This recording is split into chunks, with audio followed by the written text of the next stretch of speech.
sworn, swear to tell the truth? Yes, I do. Okay, have a seat right there. Please make sure that you speak as directly as possible into the microphone and keep your voice up. You may proceed. Thank you. Good morning, sir. Can you please state your name and spell your last name for the record? David Idle, E-I-T-E-L. Where are you employed? The City of Crystal Lake Police Department. What's your current assignment? Patrol Sergeant. How long have you been doing that? Since April of this year. Okay, prior to that, what were you doing? I was a detective And how long were you a detective? for about 8.5 years. So was that your assignment in April of 2019? Yes. On April 18th, 2019, were you assigned to work on an investigation involving a missing child? Yes. What was the name of the child that was reported missing? Andrew AJ Freund Jr. Do you recall who reported him missing? Yes. Who's that? His parents, Joanne Cunningham and Andrew Freund Sr. During the course of your investigation, was a search warrant issued to Dropbox for records related to Joanne Cunningham's account? Yes. What's Dropbox? Dropbox is a cloud-based storage system and service offered online through the internet. And what does Dropbox store? It allows people to store files of many different types off of their personal devices on the cloud. What types are commonly stored? Videos, images, text files, audio files, music. During the course of your career in law enforcement, have you had the opportunity to receive search warrant returns from Dropbox? Yes. Approximately how many times? From Dropbox specifically, probably a dozen. Okay. And have you received materials from other similarly situated electronic-based storage places? Yes. Like what? From Google, from Yahoo, from Facebook, from Snapchat, Instagram, all manner of online services. Generally speaking, how do you receive a search warrant return from a place like Dropbox? From Dropbox, the times that I can remember, Dropbox ships an electronic storage device, typically a thumb drive containing encrypted response data, and then they'll separately send a password to access that data. Okay. And in this case, did you receive such a thing related to Joanne Cunningham's Dropbox account? Yes. Your Honor, I would ask for permission to approach the witness with People's Exhibit 34. You may. Detective, I'm going to show you what's been previously marked as People's Exhibit 34. Do you recognize this? Yes. What is this? It's a DVD disc containing 2 videos from the Dropbox account of Joanne Cunningham. The one that we were just discussing? Yes.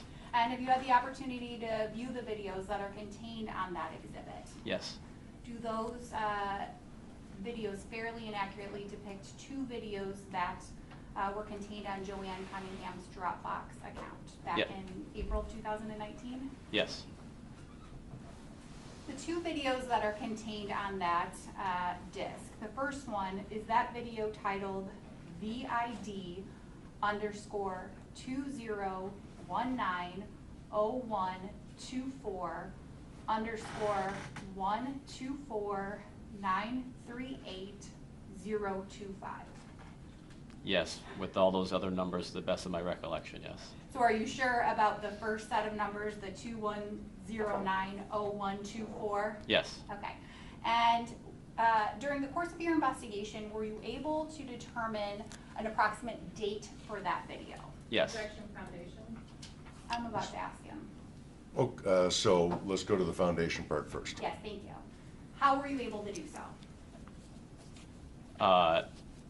The file name contains the date. I've seen file names like that before. And specifically in this Dropbox return, there was other files similarly named, and in the files themselves were artifacts to point to the date specific to the name in the in the file name. Okay, so going back for a second, you're saying that the file name is the date itself. What do you mean by that? So for in this instance, 2019-01-24, that would correspond to January 24th of 2019 being the date of the video in this case.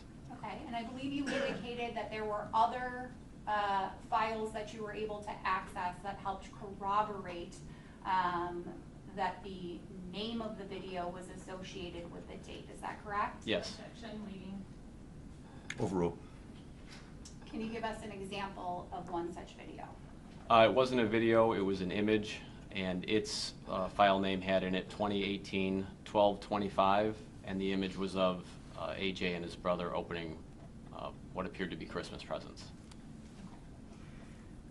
The second video on People's Exhibit sitting right in front of you, is that titled VID_2019-0124-1904-030009? Yes. Again, are you sure about the first few digits but not the second following the underscore? Yes, I don't have the second ones committed to memory.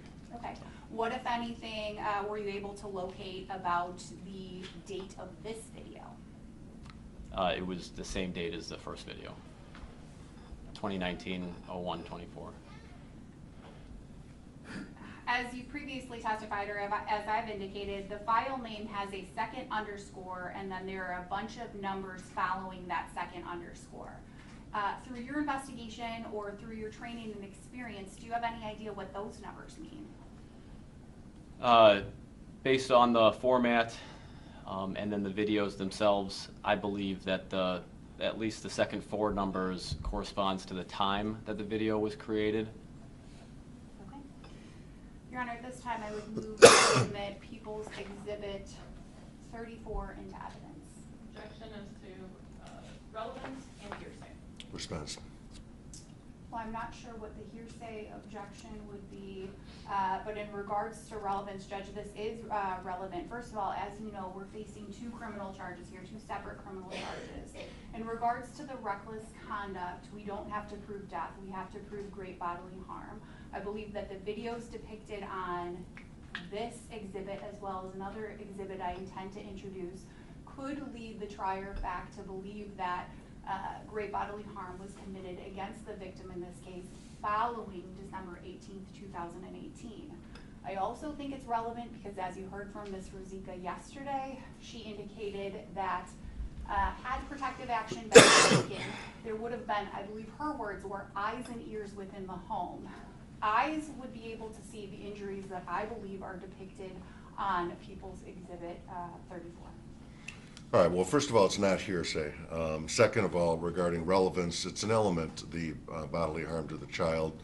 From what I understand, this video may go to the identity of who caused that, which obviously is central to the case. So the objection's overruled. Judge, can I have an explanation on why it's not hearsay when there's two voices of people who are out of court statements offered for the truth of what occurred on the video? Because it's, well, number one, it's not offered for the truth. It doesn't sound to me like they're attempting to prove the truth of any fact, any statement that is made during the video, and I would not consider that. So if it's merely a transaction that took place, there's no, it's not hearsay to begin with because there's no truth of the matter asserted because there's no assertion. So that's why. So you have your explanation. All right, thank you. All right, so we did discuss scheduling yesterday, and I believe this video is one that we discussed regarding having it on camera. Is that correct? It is, but Judge, at this point, I'm not intending to play it for the court. I'll save that for a little bit later this morning, perhaps at a time when we don't have a witness readily available for testimony. Okay, so the People's 34 is admitted over objection. Thank you. Judge, I would ask for permission to approach again, and for the record, I've previously shown defense counsel these two photographs that I'm going to approach with. Okay. Detective, I'm going to show you what's previously admitted as previously identified as People's Exhibits 35 and 36. Do you recognize those? Yes. Let's start with People's Exhibit 35. What is that a photograph of? It's a still shot from the first video that we were talking about from 2019-01-24. The first video that's contained on the disc in front of you, People's Exhibit 34, I believe. Yes. Who's shown in that picture? AJ Freund. Okay. And you indicated that that's a still frame. Is that a still frame photo that has not been added, altered, or deleted in any way? Not that I can tell. And does it fairly and accurately depict a still frame portion of the first video contained on that exhibit? Yes. Your Honor, at this time I would move to admit People's Exhibit 35 into evidence. Any objection? Objection is to cumulative of the video itself. Overruled. All right, so People's Exhibit 35 will be admitted over objection. Moving on to People's Exhibit 36. What's that photograph of? It's another still image from the second video, and it's a still image of AJ Freund. Okay, and that still image, is it a fair and accurate depiction of a still frame of the second video contained on that disc in front of you? Yes. Has anything been added, altered, or deleted? Not that I can tell. At this point, I would move to admit People's Exhibit 36 into evidence. Same objection? Yes. Same ruling. It's admitted over objection. Thank you. Sergeant, during the course of your investigation into AJ's disappearance, which ultimately turned into a homicide investigation, did you ever review iCloud data associated with Joanne Cunningham? Yes. And during that review, were various videos located from March of 2019 that depicted AJ Freund with injuries? Yes. Judge, I would ask for permission to approach the witness. You may. You can have general permission to approach. I'll show you what's been previously marked as People's Exhibit 33. Do you recognize this? Yes. What is it? It's a DVD disc containing, I believe, 3 videos from Joanne's iCloud account. And you've seen the 3 videos that are contained on People's Exhibit 33? Yes. Your Honor, at this point, I would move to admit People's 33 into evidence pursuant to the stipulation which parties stipulated to the foundation for this video. Same objection as to hearsay of the statements on the video and relevance that All I right. previously stated. All right, so same ruling, and I would also note that were there to be an assertion of fact in the video, and I don't know if there is, I'm not going to consider it for the truth of it, only that the statement was made. So, it is admitted over objection. Thank you, Judge.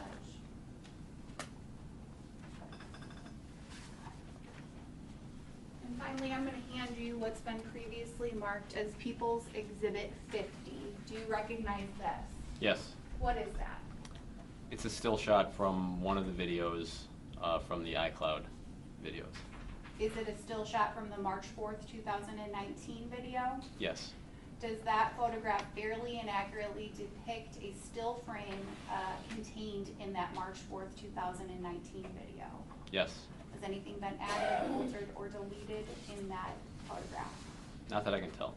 Your Honor, at this time I would move to admit People's Exhibit 50 into evidence. Any objection? Same objection is cumulative. All right, the same ruling, it's overruled. People's Exhibit 50 is admitted over objection. Thank you. I do not have any further questions. Cross? Briefly. Good morning, officer. Morning. Dropbox initially sent you a flash drive of Joanne Cunningham's Dropbox account, correct? Yes. There were hundreds of photos and some videos on that, correct? Yes. You have identified as People's Exhibit 34 only 2 videos, correct? Yes. You have no training or experience in particular how to identify the dates on those videos, correct? I have a lot of experience and I would say a lot of training. With Dropbox specifically? No, not with Dropbox. Well, a lot of experience with Dropbox specifically, but not training necessarily. The video that was, the first video on People's Exhibit number 34, you noted in your police report that you drafted that it had a modified date on it, correct? Yes. And that modified date was March 18th of 2019, correct? Yes. You have no knowledge, no personal knowledge of when either of the videos on People's Exhibit 34 were created, correct? Correct. Nothing further. Mr. McQuaid, any questions? Any redirect based on that? Just briefly, Sergeant, does the modified date have any significance to you? No, it could mean a lot of different things.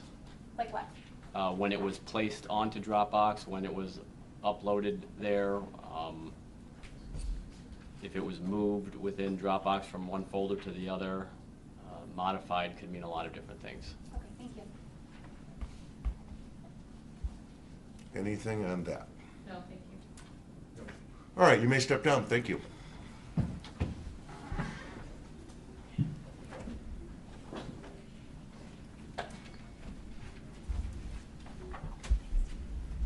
Judge, may I retrieve the exhibits? Sure.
Deputy, if you could get rid of getting into the...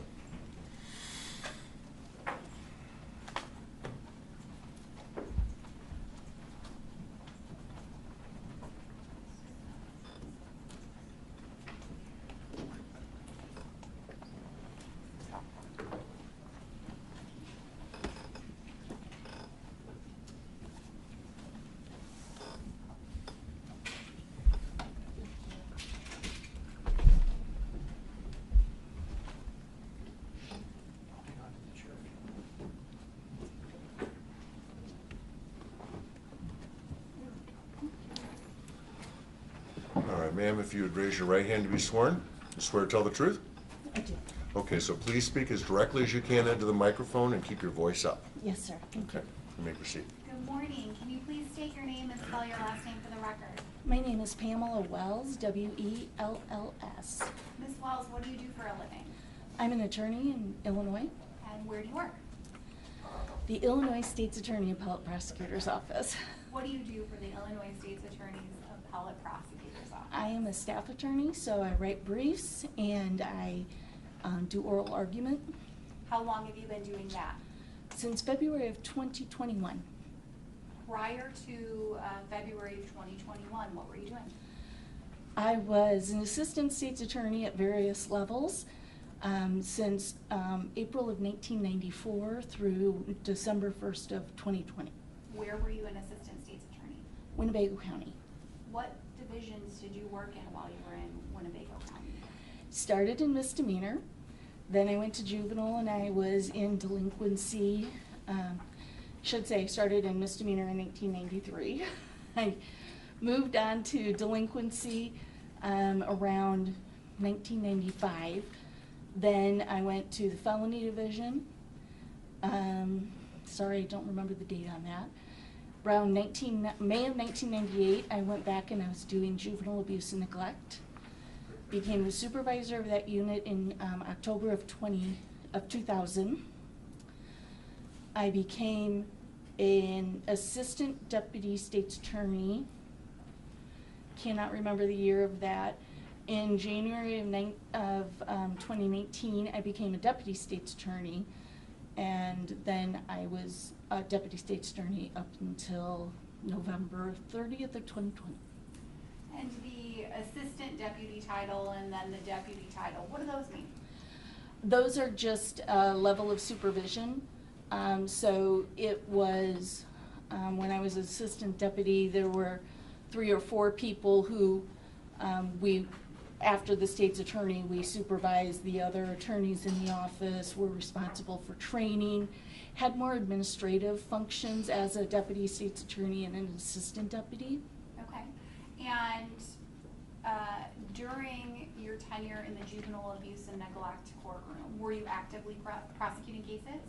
Oh, yes. I was responsible for all of the terminations, but I also did the training and I supervised all of the abuse, neglect, and delinquency cases. So from 2000 until November 30th of 2020, I was training, supervising, and actively prosecuting all of the types of cases in juvenile court.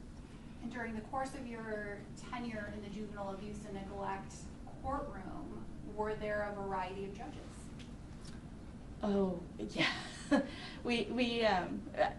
We had a number of different judges, yes, in both delinquency and abuse and neglect. How many different judges do you think you practiced in front of in regards to juvenile abuse and neglect?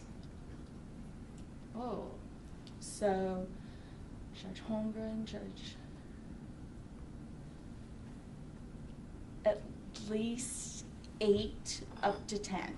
Okay. What is abuse and neglect, or what is the juvenile abuse and neglect courtroom? That is a courtroom that deals with children who are maltreated either through neglect of the parent or guardian, custodian, somebody that's responsible for their care. It also deals with children who are abused, meaning they receive, physical injuries, excessive corporal punishment. They each have their own definition, but it's a special courtroom designed to deal with children who are maltreated. And during your work in that courtroom, do you work with DCFS? Daily. Is that where you get the vast majority of your cases? Yes, almost 99% of the cases would be referred by DCFS. How many abuse and neglect cases do you think that you've personally handled? Well, I did terminations on 100 approximately cases a year from 2000 to November of 2020, so that would just be the termination cases I handled. And then as far as the abuse and neglect, I couldn't even estimate. I know my unit would file 350 to 550 per year. So between 1998 and 2000, and I had 2 to 4 attorneys working for me, so we would split those up. That's my best way to explain it. I just don't have a number. It's fair to say a lot of cases. A lot. Unfortunately, way too many. Are you familiar with the procedures, or the DCFS Procedures 300? Yes. And are you familiar with the procedures for taking and maintaining protective custody? Yes. Your Honor, at this time, we'd ask that Ms. Wells be qualified as an expert in juvenile abuse and neglect proceedings, and we tender the witness for questioning. Any objection? Judge, I only have one weird question for the expert, if I could ask her from council table. Sure. Ma'am, did you ever practice juvenile abuse and neglect or prosecute juvenile abuse and neglect in McHenry County? Not in McHenry County, no. Judge, I do object then to the expert certification. I don't understand how it would be relevant to this proceeding, a Winnebago County JA prosecutor. But more importantly, I think expert witness testimony is only necessary or admissible where it addresses a specific scientific, technical, or specialty fact that would assist the trier of fact. All right, We're not in front of a jury. Right. Thank you. Mr. McQuaid, do you have anything to add to that? I have nothing to add. Well, Judge, first of all, I don't think where she practices necessarily would necessarily make her not qualified to be an expert here. I think that can go to the weight. I think that that's an argument that defense can make. As for her being able to be qualified as an expert, being a legal expert is an accepted practice. This is something that is done in other cases. In fact, it's something that's required in other cases. A comparable type of case would be a legal malpractice case. And in that case, the plaintiff has got to establish that there's going to be a specific outcome at a legal proceedings. Courts have ruled, in fact, required that legal expert testimony is necessary to be able to establish the proximate cause that's required in that type of case. We've got the same thing here. Well, the procedures of juvenile justice are relevant here. Now, if she's being called to testify as a witness as to the procedures specifically in McHenry County, I would agree with your argument. If she's being called to testify as to general juvenile procedures and the 300 series, which are statewide, she has more than enough capabilities and background, so the objection is overruled. Thank you. So let's talk about how cases come into the court system and what happens when they get there, okay? Starting from the beginning, generally, what type of cases get brought into the abuse and neglect courtroom? Any case where a child is under the age of 18 and is alleged to be either abused or neglected, those are terms of art and have definitions under the Juvenile Court Act. They're generally referred to by DCFS, referred to the state's attorney's office, and the state's attorney would have to file a petition. Okay, so let's break that down a little bit. First of all, who would the child have to be abused by for the case to come into your courtroom? Parent, guardian, legal custodian, somebody who is responsible for the care of the child. Okay, and then I think you indicated that there are definitions for abuse and neglect, correct? Yes. What's abuse? Abuse is where there is a non-accidental injury or a substantial risk of a non-accidental injury that creates a substantial risk of physical harm, emotional harm, that type of thing, or allowing a child to receive such an injury or a substantial risk of such injury. What about neglect? And I'm sorry, there are several other types of abuse. Sure. There's excessive corporal punishment, there's sexual abuse, and there is also torture. Sorry. That's okay, thank you. Yeah. What about neglect? How do you define neglect, or how does the statute define neglect? Neglect is, again, multifaceted. The first section would be failure to provide food, clothing, shelter, care, support that's required by the law, or child abandonment, making the child's environment injurious to their welfare. It can also be having a child that's born drug exposed, or for children under 14, failing to provide adequate supervision for them. Your Honor, at this time I would ask you to take judicial notice of the Juvenile Court Act found at 705 ILCS 405. Is there any objection to me taking judicial notice of the Juvenile Court Act? If the court is taking judicial notice of the Juvenile Court Act, I don't believe that the expert testimony is necessary. All right, so the court will take judicial notice of the Judicial Court Act because the court can always take judicial notice of state laws in Illinois, because that's my job. Overruled.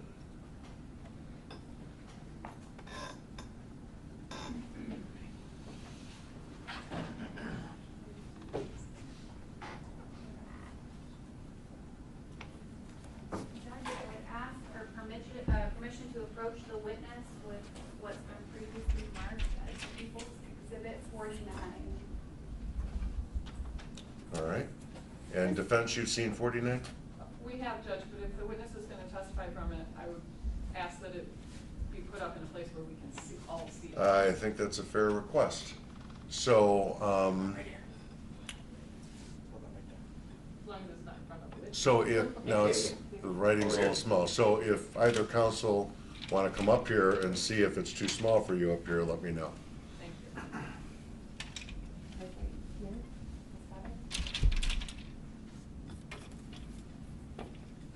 You can see it, Ms. Wells? I can.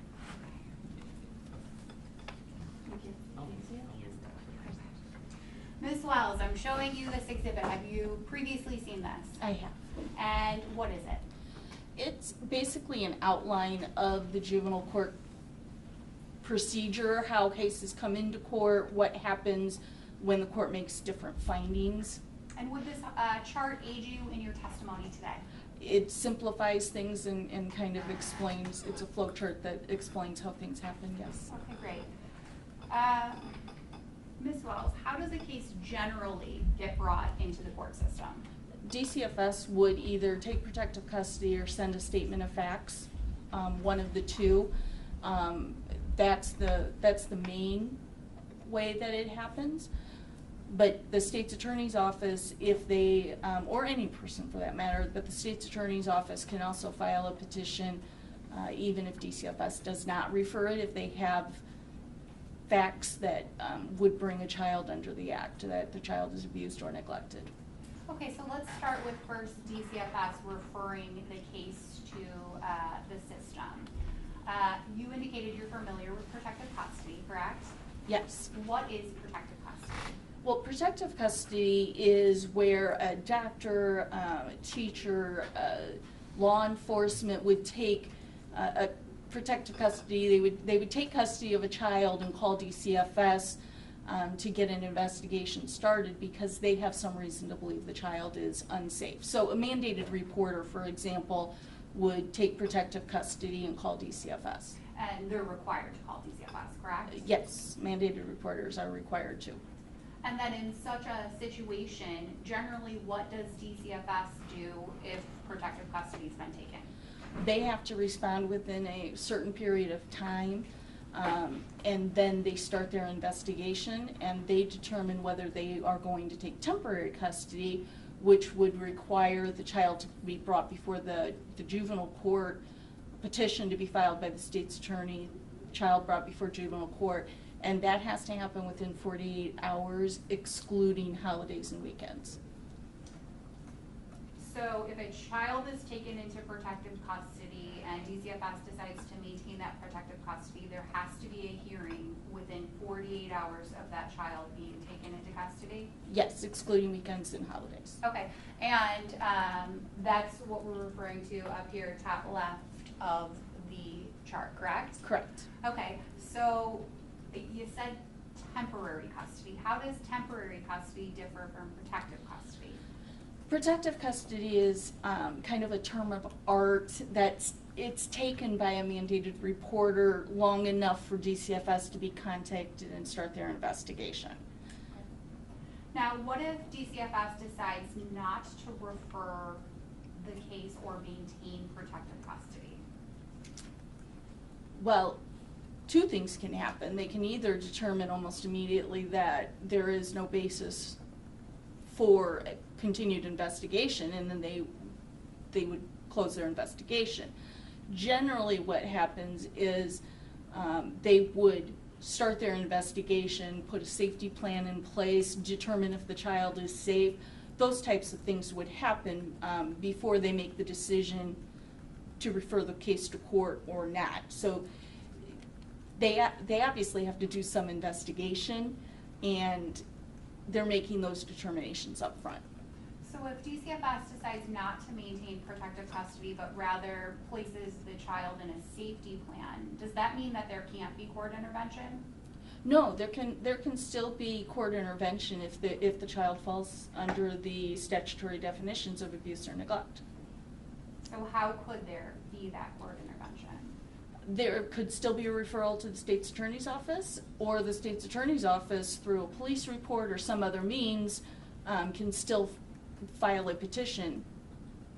Okay, so a child does not have to be in custody to start juvenile court proceedings? Absolutely not. So now if DCFS does decide to keep protective custody or maintain it, as we have indicated on the chart, where does the child physically go? I'm sorry, could you repeat that question? If DCFS is going to maintain protective custody, where does the child physically go? Oh, DCFS finds a placement for the child, whether that be through a relative, foster care, so the child is placed outside the home. And is the child placed with the parents? No, outside the home, so that not with the parents. Who does DCFS have to notify if they decide to take protective custody? The state's attorney's office, so the state's attorney could prepare the petition and get the case scheduled for court within that 48-hour time frame. What's a petition? The petition is basically a charging document. It's the legal instrument that starts the court proceeding. What is the state asking for in that petition, or what are the remedies? Well, in the petition, the statute allows for a general prayer for relief, that the child be made a ward of the court, meaning that the court is taking some kind of jurisdiction or making decisions for the child's welfare. But it doesn't require a specific dispositional request, so it's a general prayer for relief. And generally speaking, what's contained in the petition? The identifying information for the child, the parents. I think the statute requires, they call it a succinct statement of facts that bring the child under the act, addresses, and it has to be verified, so it is essentially under oath. A statement of facts, what does that mean? It's the basis for the child being brought into court. So, for example, the child was born cocaine exposed, or the child was left unattended, or the child has physical injuries that are non-accidental. Something general but succinct that lets the parent and their attorney and the guardian ad litem know the basis that the state is alleging the child is neglected, and also which section of the statute it falls under. So if it's abuse, which section and subsection; if it's neglect, which section and subsection. Now, looking at the chart, there's another way that it appears that cases can come within the juvenile court system. What is the other way? Again, if the, I think I've mentioned it, if the state's attorney is aware that there is abuse or neglect, but DCFS didn't refer it over, the state's attorney can file a petition regardless. And if a petition is filed, the court then can authorize a juvenile custody warrant if there is both probable cause that the child is neglected, but also the second factor in issuing the warrant would be whether the court thinks that the child's home environment is injurious to their welfare.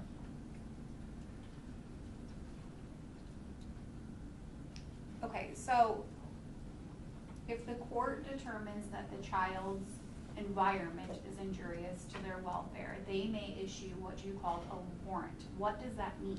It's a juvenile custody warrant is a warrant that requires the child to be taken into custody, and then the next step would be the temporary custody hearing. And generally, once that warrant is, not generally, but always, once that warrant is issued, the child is then turned over to DCFS and placed until that temporary custody hearing can occur. So is it similar or safe to say that if a juvenile custody warrant was issued, then the child would not be within the care of the parents? At least until the temporary custody hearing, yes. Okay, so then from both steps, whether DCFS takes and maintains protective custody or whether the state's attorney obtained a custody warrant from a judge, it moves down, as you can see on our chart, to the temporary custody hearing, correct? Correct, if the child is removed from the home rather than going through the arraignment process, yes. Okay. And we'll talk about the arraignment in just a second, but Sure. let's focus on that temporary custody hearing. So I believe you testified that if DCFS takes or maintains protective custody, the hearing's got to occur within 48 hours, correct? Yes. Do the same rules apply if the state's attorney obtains a custody warrant from a judge? Once the child is actually taken into custody, then the 48 hours would start, yes. And in that circumstance, if the state's attorney obtained a custody warrant, does that require the same type of petition being filed? The petition has to be filed before the court can issue the warrant. And is it the same type of petition? Exactly the same. Okay, so the next step is the temporary custody hearing. What is that? Temporary custody is a hearing where the court is making 3 initial determinations. I liken it to a preliminary hearing in a criminal court because it's an emergency hearing. So the court is first determining whether there's probable cause. So in that case, it's almost identical to a preliminary hearing. Then they're determining whether DCFS has made reasonable efforts to keep the child in their home, or if reasonable efforts can't be made. And the last factor, or the last determination that the court has to make, is whether there is urgent and immediate necessity that the child be removed from the home. If all three of those things are proven, then the court would grant guardianship and custody to DCFS. In most cases, in some cases, another third party, but regardless, the child is removed from the parent's care. Okay, thank you. That temporary custody hearing, is it sometimes called the shelter care hearing? They are identical, yes. Okay, and when a case is set for that temporary custody hearing, parties come to court, what's the first thing that happens? Well, the first thing that happens is they are arraigned on the petition. They're notified of what the allegations are in the petition, provided copies of it, and appointed counsel, because under the Juvenile Court Act, all parties are entitled to representation, and the guardian ad litem would be appointed for the child. What is a guardian ad litem? Guardian ad litem is sometimes referred to as the eyes and ears for the court. If they're not an attorney, then they are represented by an attorney, but their whole purpose is to look out for the best interest of the child. Okay, and we keep talking about the parties, and I suppose I should have clarified, who are the parties in a juvenile abuse and neglect proceeding? So the state, as the petitioner, is a party. The child is a party through and is represented by their guardian ad litem and their attorney. Any parent, guardian, or legal custodian would be considered a party, and that's it. Okay. What type of evidence is presented at a temporary custody hearing? Because it's an emergency hearing, the rules of evidence are much more relaxed. So any evidence that's relevant to the issue, including hearsay, other types of things would be admissible. So police reports, the DCFS investigator usually testifies and files a report. The police reports would be admissible. Statements of the child, for example, at a victim-sensitive interview would be admissible. Medical records or statements of a medical professional would be admissible. The list goes on and on. Court documents, if it's a domestic violence case, order of protection, anything that's relevant is admissible. The rules are very relaxed. What about prior DCFS reports? They're actually required to be included in the DCFS report, and the court is to be made aware of prior investigations. So yes, that would be something that the court would be made aware of. Do they have to be founded investigations to be a part of a petition? They do not have to be indicated reports. But I think that would go to the weight the court would give it, obviously. Whose burden of proof is it at the hearing? The state's attorney's office, who filed the petition, as the petitioner, it's their burden. And you previously testified that there's 3 things that the court is considering at this hearing, correct? Correct. So the first one, probable cause that the child is neglected or abused. What does that mean? Just means that there's some evidence that the child falls under the Juvenile Court Act under those definitions I previously gave. What about the second prong? DCFS made reasonable efforts to maintain the child in the home, or reasonable efforts to do so could not be made. What does that mean? We're basically looking at the safety of the child at that point and whether DCFS can do something to maintain the child in the home safely. For example, removing one parent while a non-offending parent takes care of the child. I've seen cases where a third party comes in and resides with the parents to make sure that the child is safe, basically supervising the parent's interaction with the child. So those are the types of things DCFS can do. Sometimes the court would consider a safety plan, which actually removes the child from their home but places with a relative as reasonable efforts. But when you get to reasonable efforts can't be made, that is where the abuse and neglect is serious. There's a history with it, something that you just can't risk leaving the child in the home with the parents because the child could be injured again. What about the last prong? A matter of urgent and immediate necessity that the minor be placed out of the parent's care. Likelihood that the child would be harmed in the near future, either physically, mentally, if left in the care of the parents. Okay, so what happens if the state's unable to prove probable cause that the minor is neglected or abused? The petition gets dismissed. Case is over? Case is over if the probable cause prong is not met. And what happens if the state doesn't prove either the reasonable efforts or the urgent and immediate necessity? The case would proceed to the next steps, which would be the adjudication and disposition, the discovery process, those types of things. But the case would still proceed, but the child would be returned to the parent's care.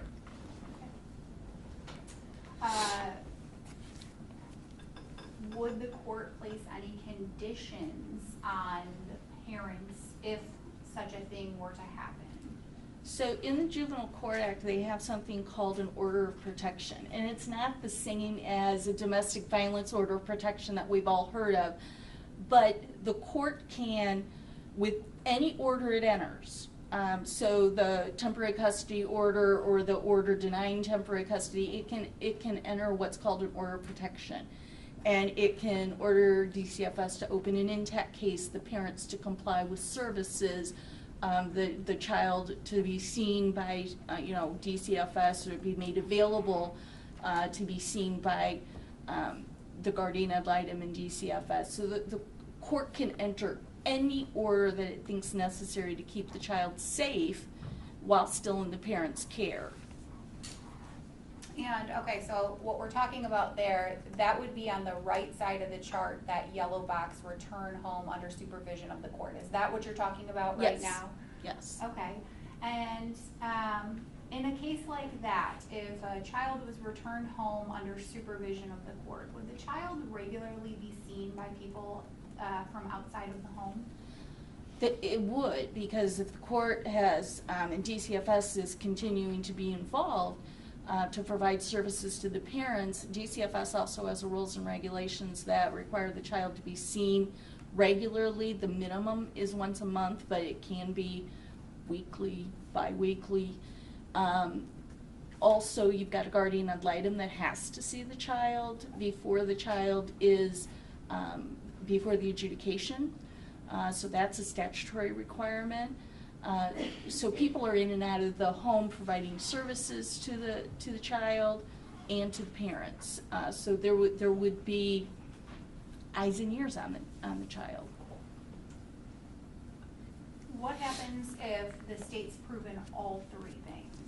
If all three things are met, all three findings are met, then the child is removed from the parent's care while the next proceedings occur, while you get to adjudication and disposition.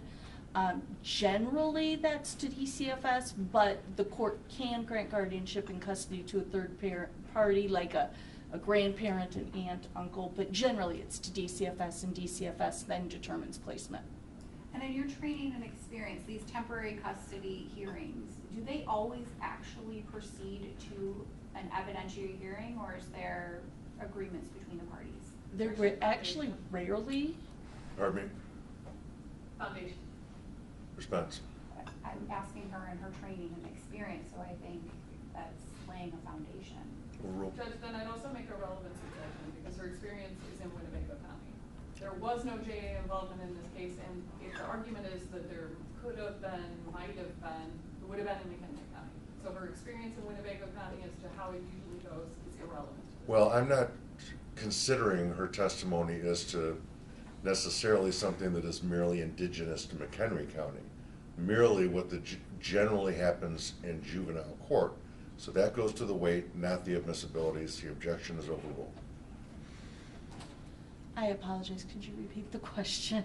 So in your training and experience, temporary custody hearings, do they always result in an actual evidentiary hearing, or do the parties sometimes come to agreements? They often come to agreements in my training and experience, but that has to be at the discretion of the court. So the parties can reach an agreement, but then they have to present it to the court, who has the statement of facts and knows what the allegations are, and they would have to agree that that is an appropriate result for the hearing. Okay. So what happens after the temporary custody hearing if the court orders shelter care or orders the order of protection and service plan? So DCFS is involved, they create that service plan, the parents are starting to be involved in services while the parties are engaging in the discovery process, and the next legal step, though, is adjudication. So that is determining whether the child, an actual finding by preponderance of the evidence, whether the child is abused or neglected. What the state has to meet their burden on that. Okay. Now, I believe you previously testified that the state's attorney can also file a petition absent DCFS having a child in custody or absent asking a judge for a custody warrant, correct? Correct, and you just request an arraignment date. Okay, and so in the span of our chart, would that arraignment lay somewhere between the temporary custody hearing and the adjudicatory hearing? Well, it would take the place of the temporary custody hearing, because the temporary custody hearing, when the child is in protective custody, subsumes or includes the arraignment. So, if protective custody, temporary custody is not taken by DCFS, and all you're doing is an arraignment, that would be the temporary custody hearing instead. It would be instead of. Okay. And then you previously were talking about services for the family. Do those services get ordered whether or not the child remains in DCFS custody or the child's returned home under court supervision? Yes. What type of services? They have to be relevant to the reason the child was removed from the parent, or something that comes up later. So DCFS generally does what's called an integrated assessment, where they have social workers meet with the parents, collect a complete history, and determine what services are necessary, because the case may come in for substance abuse, but you may determine that there's domestic violence. So all of the services are directed to the reason the child was removed, or the assessments that are determined later that this is what's needed for the safety of the child to be maintained or returned to the care of the parents. And you may have addressed this, and so I apologize if you have, but in the circumstance where the state's attorney just files a petition absent any custody of the child, at the arraignment, can the court, or does the court set similar conditions for the child, similar to the orders of protection that you've been talking about? The orders of protection are by statute allowed to be entered with any order of the court. So yes, the court at any time, whenever it enters an order in a juvenile court proceeding, can enter an order of protection. Okay, so next I believe you testified there would be the adjudicatory hearing. Yes. What's the time frame associated with that? That has to be held within 90 days of temporary custody being taken. If there's not temporary custody, it's still generally supposed to be held within 160 days. And can that timeline be waived? It can be waived by all of the parties, and the court has to agree that it should be waived and that it's in the best interest of the child to do so. What needs to be established at that adjudicatory hearing? At the adjudicatory hearing, the burden of proof is by a preponderance of the evidence whether the child is abused or neglected.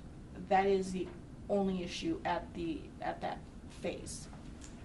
And when a petition is filed, if DCFS has taken protective custody, that petition has to be filed very quickly, correct? Correct. If the state's attorney's office learns of information, new information through investigation or other resources after having filed the petition, are they able to amend that petition to include any new facts that may be relevant? So it's very different than a criminal case in that manner, because anytime up to 14 days before the hearing, without leave of court, the state's attorney can amend the petition. But even after the close of evidence, anytime before the court makes its decision, the court can grant leave to the state if there is good cause shown to amend the petition. So the petition can literally be amended until the court makes its final ruling if there's good cause shown, but 14 days before it, there doesn't have to be any leave of court. Can you tell me a little bit about how the adjudicatory hearing differs from the temporary custody hearing? So the Juvenile Court Act has specific rules of evidence. 218 has those, Section 218 has those rules of evidence. But unlike the temporary custody hearing, because it's not an emergency hearing, the general rules of evidence that we all know from the state of Illinois as attorneys would apply. So you have the general rules of evidence that the Supreme Court has enacted, and then you have Section 218, which the legislature has enacted, and both of those apply to the adjudicatory hearing. So the any kind of evidence that I talked about at the shelter care or the temporary custody hearing does not apply at the adjudicatory hearing. There are stricter rules of evidence. So what type of evidence does the court receive? So you still would receive testimony of a DCFS investigator as to their observations, and because the child and the parents are both parties and it's a civil proceeding, their statements are admissible. You would have testimony of perhaps police officers, court documents and records, medical personnel can come testify. The Juvenile Court Act does allow certain certified records to be admitted. So business records, the DCFS investigative packet would be considered admissible either under a business record exception under 218, which allows certification, or because under its own separate section, the indicated finding is admissible. So there's a wide range of evidence that would come in. What about photographs? Absolutely. You have to lay the foundation, but photographs are admissible. What about prior DCFS investigations?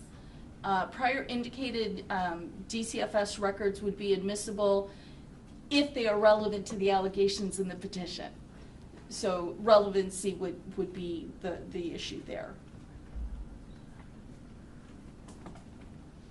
Are there certain types of evidence that are considered prima facie evidence of abuse in an adjudicatory hearing? There are many types of evidence that are considered prima facie, and one of the most obvious is if a child has injuries that are inconsistent with something that would be normal for a child. That is prima facie evidence of abuse or neglect. And that would be subsection E of 2-18. But also if the child has cocaine or heroin in their system, that's prima facie evidence of being, drug exposed. There's a number of them. What about the statements of the minor related to an alleged abuse allegation? Statements of the minor are admissible, but unless they're subject to cross-examination, unless the child's subject to cross-examination, or there is corroborating evidence, whether that be evidence of an injury through a photograph or medical evidence, those kinds of things, that statement alone, that hearsay statement alone, isn't enough to meet the burden by a preponderance of the evidence. So you have to have additional evidence other than just a hearsay statement of the child, unless there's corroboration. What are the potential outcomes at the adjudicatory hearing? Really, at the adjudicatory hearing, the only issue before the court is whether the child is abused or neglected. The outcomes, as far as what happens to the child and the parents, really the status quo is maintained until the dispositional hearing. Okay, so, but I'm assuming if the court finds that there's no abuse or neglect, the petition would be dismissed, case closed? Exactly. Okay. Yes. And then what you just said was status quo. So if the child was previously in DCFS custody and guardianship, the child would be maintained in that custody following Yes. the adjudicatory hearing? Absent a significant change, now the parents or the guardian ad litem could file a petition to return the child to the parent's care, but there would be a hearing to determine whether that was appropriate to change those court orders.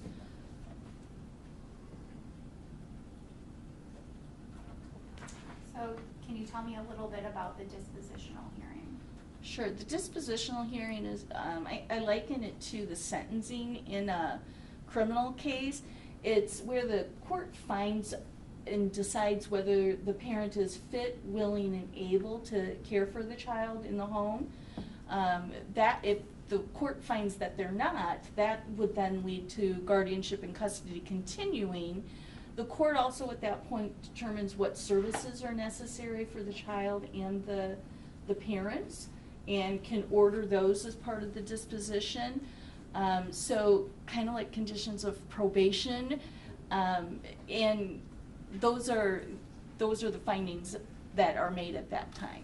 And if the child is being removed from the parent's care, the court then again makes the determination whether DCFS made reasonable efforts or whether reasonable efforts can't be made. So that goes along, that's part and parcel with the parent is unfit, unwilling, and unable to care for the child, and did DCFS make reasonable efforts? And that kind of leads to the guardianship and custody going to either DCFS or another third party, whether that be a aunt, grandparent. Okay. Are there timeframes associated with when that dispositional hearing has to occur? Generally, it's required by statute to be within 30 days of the adjudication, but juvenile dockets being what they are, and parties wanting to participate in services, those can be waived. Again, if it's in the best interest of the child, the judge can waive those time requirements if the parties agree to it. And at any time, if a minor's been returned home under the supervision of the court with protective orders in place, if a caseworker or anybody sees signs of abuse, what happens? Another hotline call is made, or protective custody is taken. A DCFS worker can take protective custody. The investigators and their supervisors, however, are the only ones that can change it into temporary custody. So a new investigation starts. Regardless about the DCFS investigation, it's obviously brought to the attention of the state's attorney and the court, and the state's attorney, the guardian ad litem,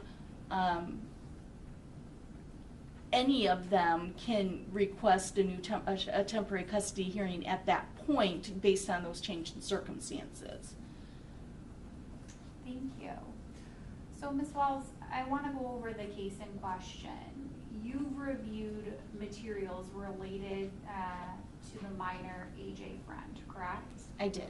And you were asked to provide an expert opinion regarding what would have happened had that case been brought to juvenile court related to a December 18th, 2018 incident, correct? I was. Are you being paid for your time or for a particular opinion in this case?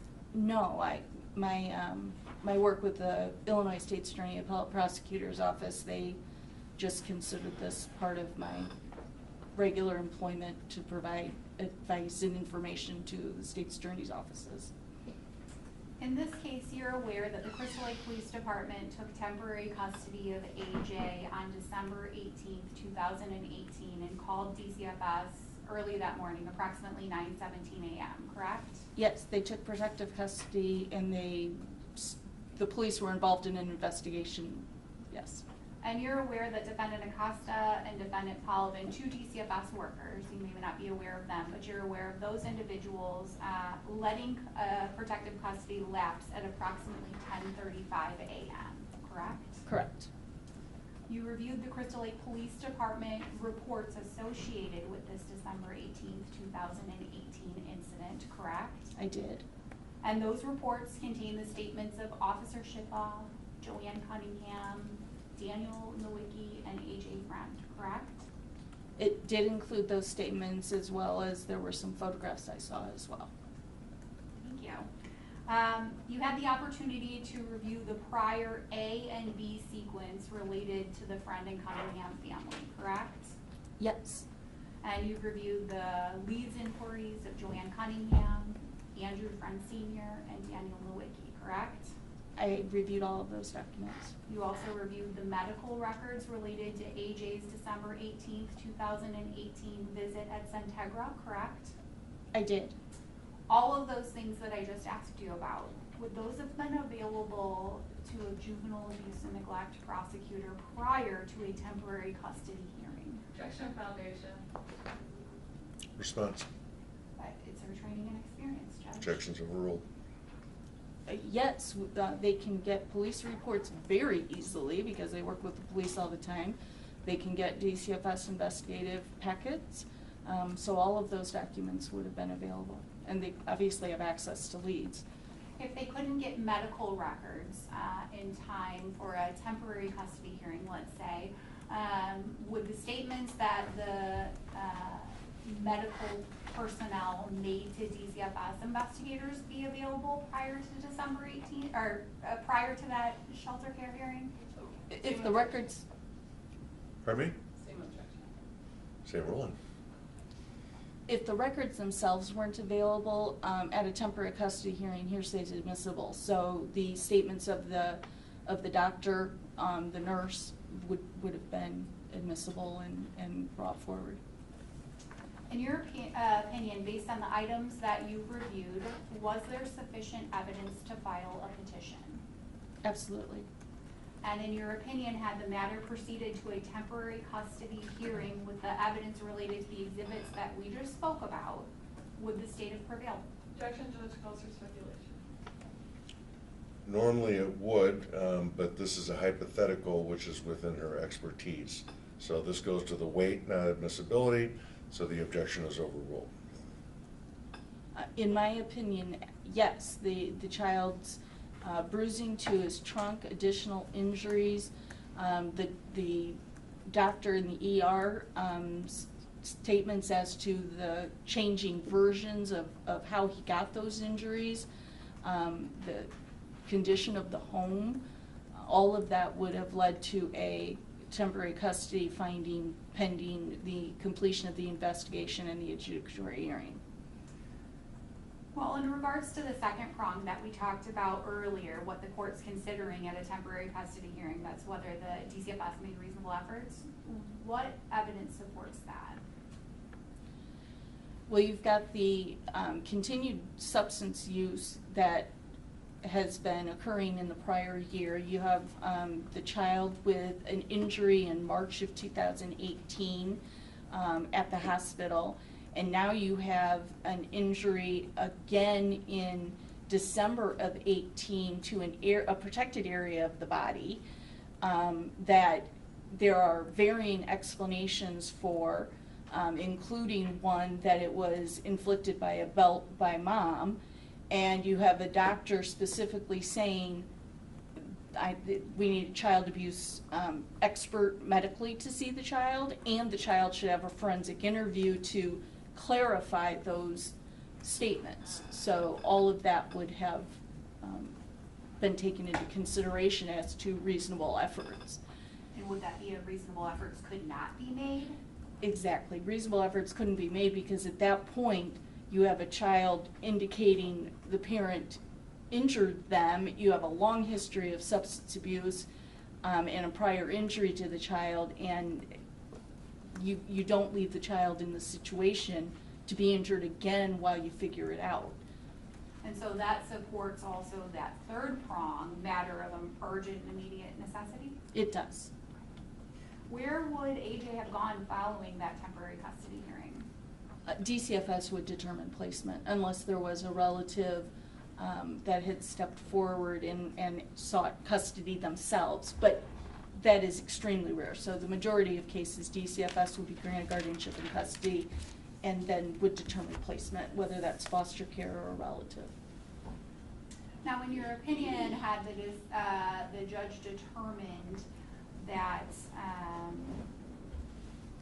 the child was going to be returned home, would the judge have placed conditions or protective orders in this type of case? Objection, foundation, calls for speculation. Overruled. I would expect the court would put conditions in place, including intact services to be provided so that a DCFS caseworker would be seeing the child, that an integrated assessment be done, that the parents remain drug and alcohol free, given that the child had the prior DCFS involvement based on substance abuse with the parents.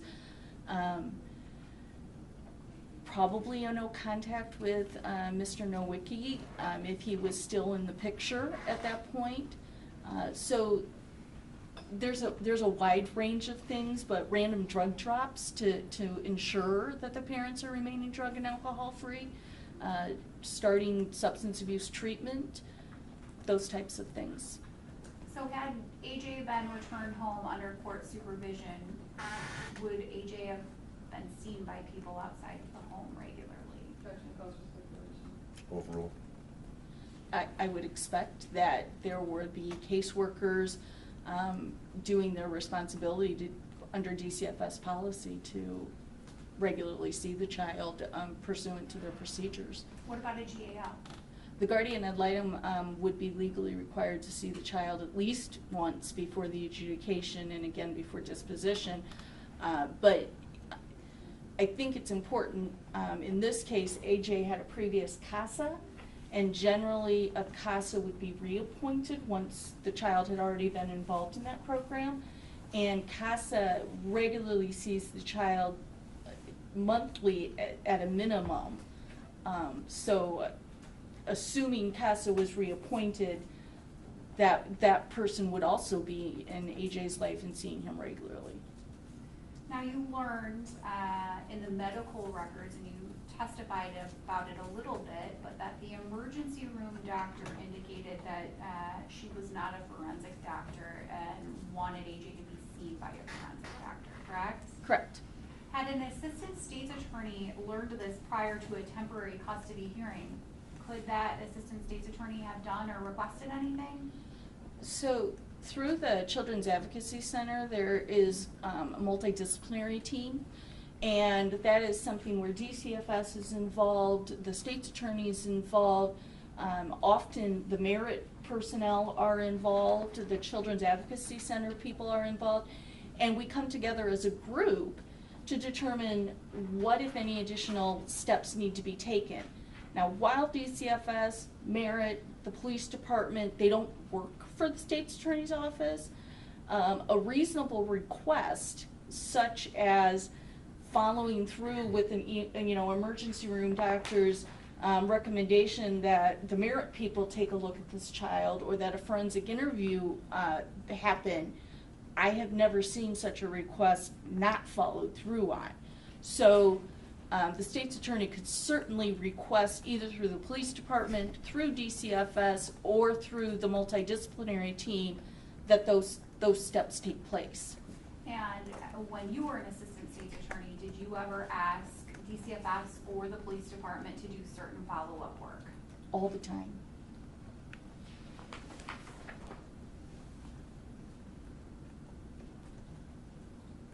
Following the temporary custody hearing, the matter would be set for the adjudicatory hearing, correct? Yes. And prior to testifying and prior to actually drafting your report, you've had the opportunity to review People's Exhibits 1 through 19, which are various various reports from Crystal Lake Police Department and other local police departments related to Andrew Freund, Joanne Cunningham, and Daniel Nowicki, correct?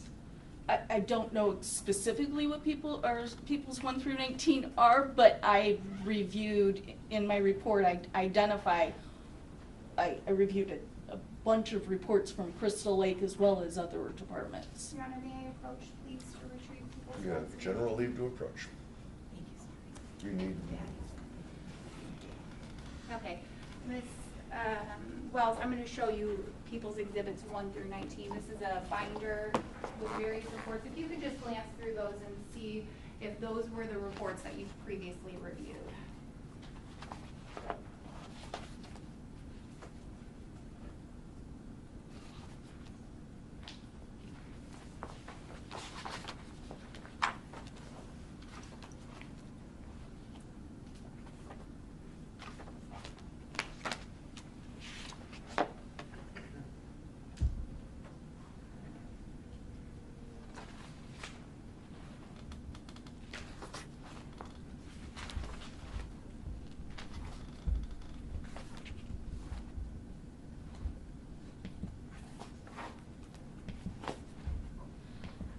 I believe I reviewed all of these except for the Wonder Lake.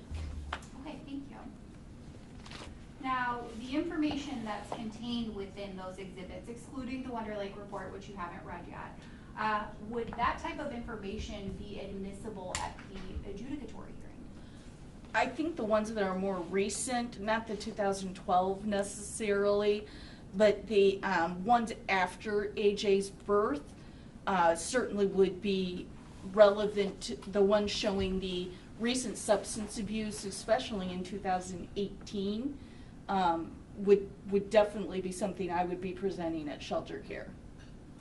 And the adjudicatory hearing? And the adjudicatory hearing as well, because assuming that I allege that the parent had a substance abuse problem which prevented them from properly caring for the child, those would be relevant, yes. And if an assistant state's attorney or a DCFS employee learned that a parent had mental health issues resulting in inpatient treatment, could the assistant state's attorney subpoena those records? Absolutely. The Juvenile Court Act, I'm sorry, not the Juvenile Court Act, the Mental Health and Developmental Disabilities Code has an exception where there isn't a privilege for mental health records that are related to an abuse and neglect proceeding. So we would need to get leave of court to subpoena those records, but they would be, that's easy enough to do. You just ask the court to explain why they're relevant, why they're significant, but you certainly can subpoena those. And the privilege is not it doesn't apply in juvenile court proceedings. You've had the opportunity to review the Gottlieb records related to Joanne Cunningham's March 19th, 2018 incident, correct? Correct. That's the one where she was in the car outside the hospital, yes.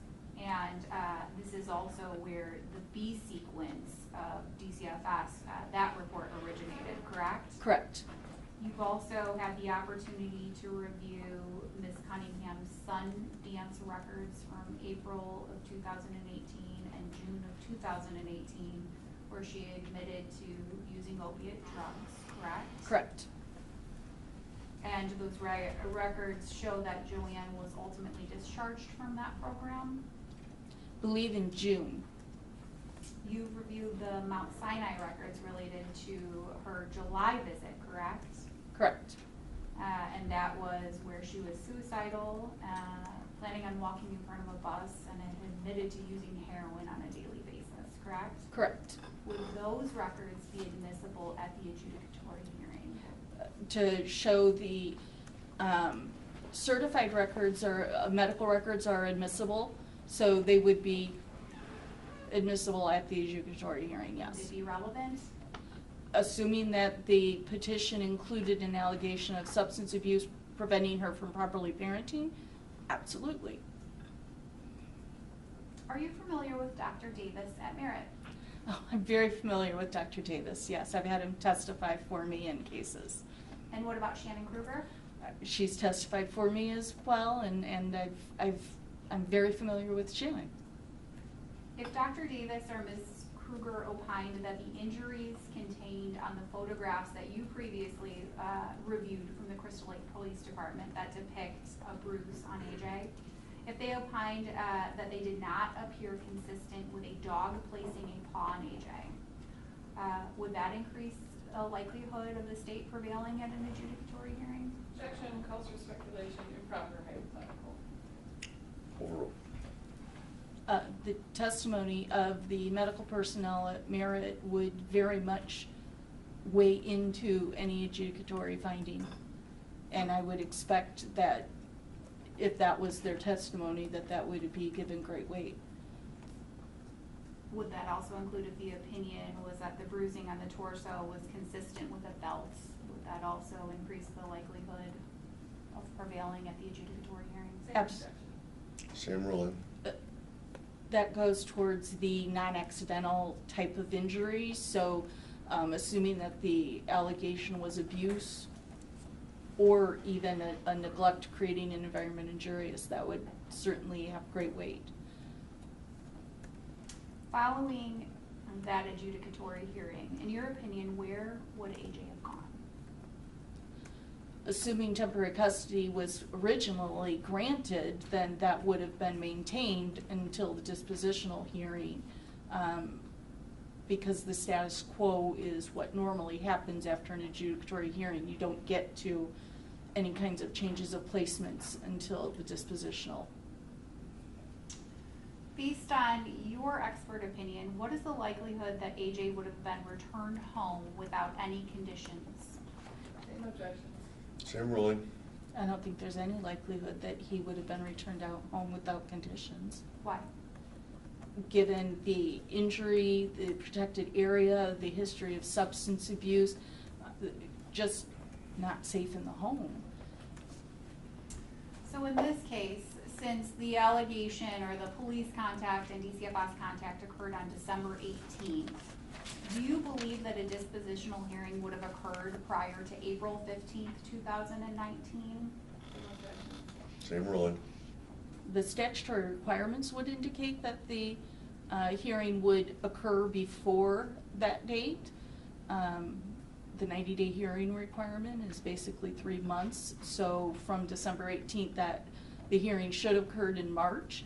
If there was still police reports or subpoenas outstanding, the court could grant a continuance, but you'd still have DCFS and guardian ad litem involvement while the case was pending. In your opinion, do you believe that AJ would have been returned home prior to April 15th, 2019? Same objections. Same ruling. I do not think so. And even if the dispositional hearing had occurred prior to April 15th, 2019, do you believe that AJ would have been returned home without any conditions? Same No. objection. Same ruling. No was my answer. In your opinion, had protective custody not lapsed by DCFS on December 18th, 2018, would it have been possible for AJ to have been murdered by his mother on April 15th, 2019? Same objections. Same ruling.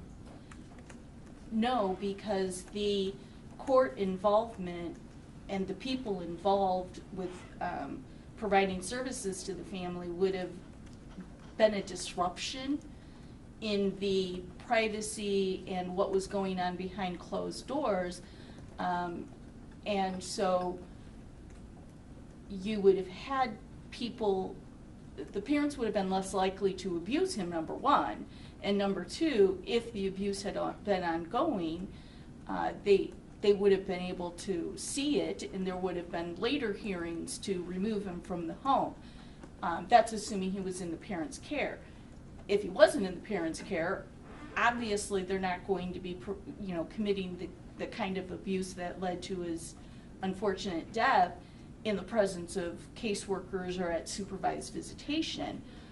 So in either of those circumstances, it would be highly unlikely that they could have had the access to him, and that the conduct they were engaging in would have continued to the extent that AJ would have met his demise. Have you ever known a child to die while in the custody of DCFS? Unfortunately, I have, but that was not at the hands of a parent. Unfortunately, we had a drowning death of a child that was in foster care. Accidental? It was accidental. Your Honor, may I have a moment, please? You may.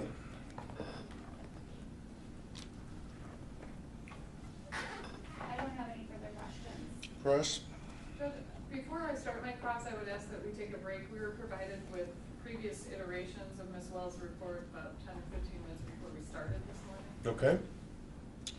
All right, well, it is 11 o'clock, so it's time to take a break anyway. 15 minutes, is 15 minutes enough? We had 20, I think 20 should do it. Okay, 20 minutes then. I do want to let the parties know I have a mandatory Zoom meeting of my own at noon, so we will be recessing at noon, so I can attend that meeting. All right.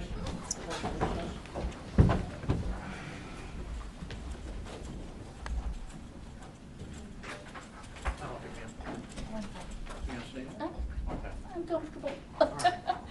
Thank you, though.